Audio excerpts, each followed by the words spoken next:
आता या सगळ्या प्रकरणाची काय परिस्थिती आहे आणि नेमकं काय हे सगळं प्रकरण आणि कशा पद्धतीने हाताळलं? मागील काही दिवसांपासून नाशिक शहरामध्ये एका धार्मिक स्थळाच्या काही अतिक्रमणाबाबत काही मेसेजेस सर्क्युलेट झालेले होते सोशल मीडियावर आणि त्याच्यामध्ये नाशिक महानगरपालिकेच्या विरुद्ध आंदोलन करणार अशा प्रकारचा मजकूर होता. ह्या सोशल मीडियावर प्रसारित झालेल्या मेसेजेसना दुसऱ्या समुदायांनी पण प्रत्युत्तर देत त्या आंदोलनासारखंच आंदोलन करणार अशा प्रकारचं मेसेज सर्क्युलेट केलेले होते. तरी नाशिक पोलिसांनी आज सकाळी 4 वाजल्यापासून पूर्ण शहरामध्ये आमचे सर्व जे अधिकारी अंमलदार 3000 अधिकारी अंमलदार व 3 SRPFच्या कंपन्या ह्या आम्ही तैनात केलेल्या होत्या.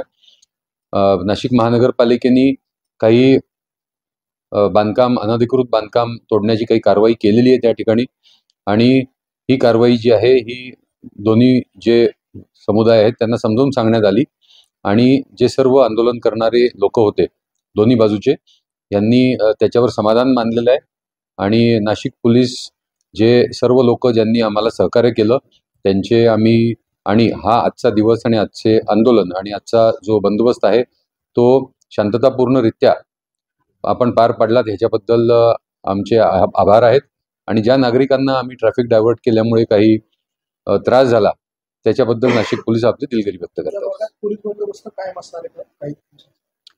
या भागामध्ये काही दिवसासाठी पोलीस बंदोबस्त कंटिन्यू ठेवण्यात येईल. सर, या आंदोलनावेळी काही आंदोलकांना आपण ताब्यात घेतलेलं होतं, तर त्यांच्यावर काही कारवाई करणार आहात की समोर त्यांना? काही प्रिव्हेंटिव्ह ॲक्शन्स आम्ही कालपासून घेतलेल्या होत्या आणि काही लोक जे आंदोलनासाठी जमलेले होते त्यांनाही आम्ही ताब्यात घेतलेलं आहे.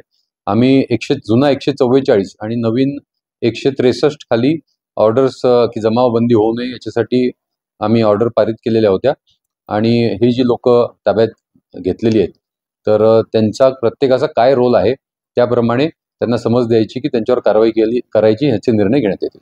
ते मजार सुद्धा अनधिकृत आहेत ते पण पाडा अशी मागणी होती. नंतर मीटिंगमध्ये काय झालं आणि त्यांना काय आश्वासन प्रशासनाकडनं देण्यात आलं?